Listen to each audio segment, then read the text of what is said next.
दोस्तों, पैसा हम सबकी जरूरत है और हम माने या ना माने, लेकिन हमारी जिंदगी का सबसे बड़ा हिस्सा इसे कमाने और खर्च करने में चला जाता है। पर क्या आपने कभी सोचा है कि आखिर आरबीआई की बड़ी बड़ी प्रिंटिंग प्रेस में नोट कैसे तैयार किए जाते हैं? और अगर हम जितने चाहें उतने नोट प्रिंट कर सकते हैं, तो आरबीआई हर साल ज्यादा से ज्यादा नोट प्रिंट करने की कोशिश क्यों नहीं करता? जानेंगे आज की इस वीडियो में, तो अंत तक बने रहिएगा। Factify. Facts on your face. पहले जान लेते हैं कि आखिर ये नोट प्रिंट कहाँ होते हैं। भारत में कागज की करेंसी सबसे पहले अंग्रेज लाए थे। भारत का पहला नोट अंग्रेजों ने 1862 में छपवाया था। तब से लेकर 1926 तक भारत के सभी नोट ब्रिटेन में ही छपते थे। लेकिन फिर 1926 में भारत की करेंसी नोट छापने के लिए पहली प्रिंटिंग प्रेस महाराष्ट्र के नासिक में खोली गई। हालांकि एक प्रिंटिंग प्रेस काफी नहीं थी और आजादी के बाद भी भारत अपनी करेंसी के बड़े हिस्से के लिए ब्रिटेन पर ही निर्भर था। फिर 1975 में मध्य प्रदेश के देवास में भारत की दूसरी प्रिंटिंग प्रेस खोली गई और इसी तरह एक प्रिंटिंग प्रेस 1999 में मैसूर और सन 2000 में पश्चिम बंगाल के सालबोनी में भी खोली गई।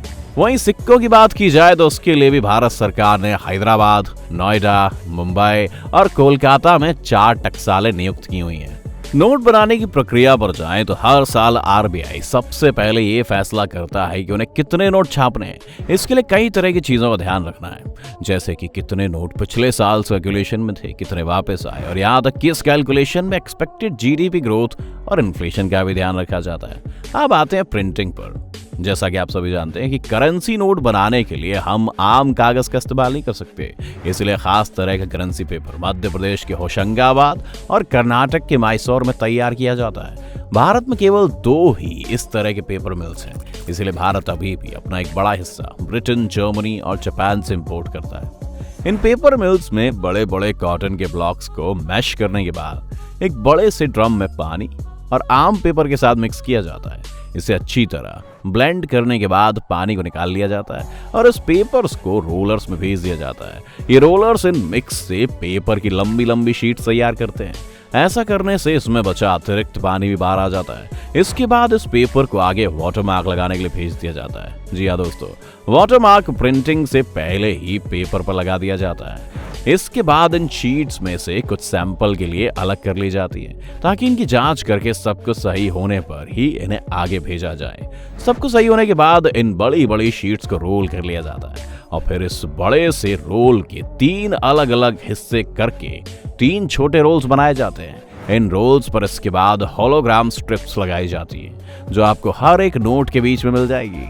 इसके बाद इन शीट्स को कंप्यूटर द्वारा गलतियों के लिए स्कैन किया जाता है और फिर छोटे हिस्सों में काटकर प्रिंटिंग एरिया में भेज दिया जाता है। प्रिंटिंग एरिया में एक मशीन इन शीट्स को उठाकर आगे भेज देती है। आपको बता दें कि हर एक शीट पर 40 2000 रुपए के नोट प्रिंट किए जा सकते हैं। इन नोटों पर प्रिंटिंग करने के लिए हमारी सरकार इंक स्विट्जरलैंड की कंपनी सिक्पा से मंगवाती है। ये कंपनी भारत के अलावा कई और देशों के लिए भी इंक सप्लाई करती है। अब प्रिंटिंग का सिलसिला 3 हिस्सों का है। पहला है ऑफसेट प्रिंटिंग। इस प्रिंटिंग में नोट के ऊपर सभी कलर्स को प्रिंट कर लिया जाता है, जिसके बाद इसे आगे के चरणों के लिए दूसरे प्रिंट में भेज दिया जाता है। यहाँ होती है सिल्क स्क्रीन प्रिंटिंग। ये प्रिंटिंग का वो चरण है जहां पर नोट पर उसकी कीमत और बाकी की जानकारी लिखी जाती है। ये इस तरह की प्रिंटिंग होती है कि अगर आप नोट को एक तरफ से देखें तो उस पर लिखी हुई कीमत नीली नजर आएगी और दूसरे एंगल से देखें तो हरी। इस चरण के बाद आखिरी चरण में नोट पर इंटाग्लियो प्रिंटिंग की जाती है। इसमें नोट के टेक्सचर पर काम होता है।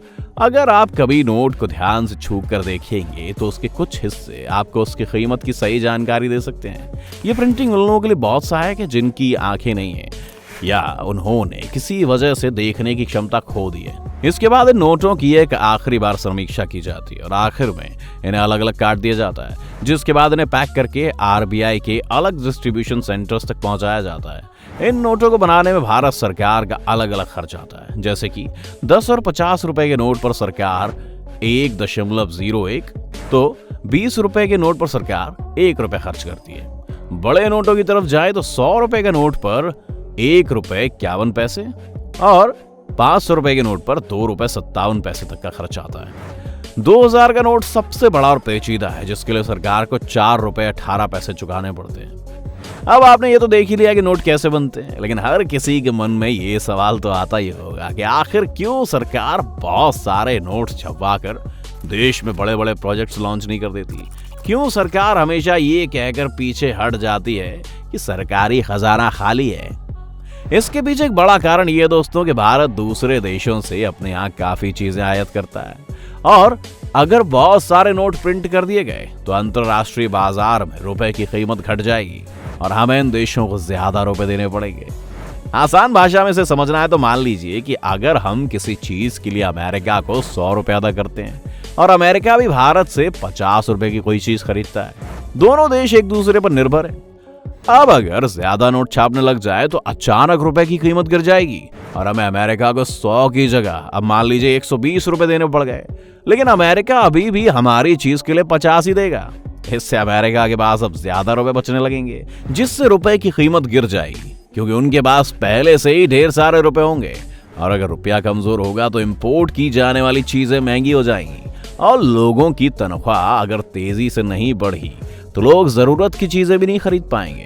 हाल ही में जिम्बाब्वे और वेनेजुएला में ऐसे हालात पैदा हो गए थे कि उन्हें वहां 10 करोड़ और 100 करोड़ के नोट छापने पड़ गए थे, क्योंकि वहां की सरकार के ज्यादा नोट छापने के कारण उनकी कीमत इंटरनेशनल मार्केट में गिर गई। वहां ये हालत हो गई कि एक माचिस तक 2 से 3 लाख रुपए में मिलने लगी। कुछ लोगों ने सिर्फ इसलिए काम पर जाना छोड़ दिया क्योंकि इनका एक दिन बस का किराया उनकी महीने भर की तनख्वाह से ज्यादा हो गया था। लोग भूखे मर रहे थे और पैसे ना होने पर लोगों की भीड़ ने दुकानों को लूटना शुरू कर दिया।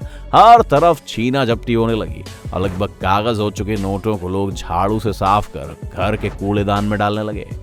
रुपए की कीमत डॉलर पर भी बहुत ज्यादा निर्भर करती है, क्योंकि हम अपना ज्यादातर व्यापार अमेरिका से ही करते हैं। साथ ही कच्चे तेल जैसी कमोडिटीज को खरीदने के लिए भी डॉलर एक स्टैंडर्ड करेंसी है। भारत में जिम्बाब्वे जैसे हालात ना बने, इसलिए सरकार अपनी मर्जी से ज्यादा नोट प्रिंट नहीं कर सकती। आपको हमारा आज का वीडियो कैसा लगा कमेंट करके जरूर बताएं, और वीडियो पसंद आने पर वीडियो को लाइक जरूर करें। चैनल को सब्सक्राइब करना बिल्कुल मत भूलिएगा।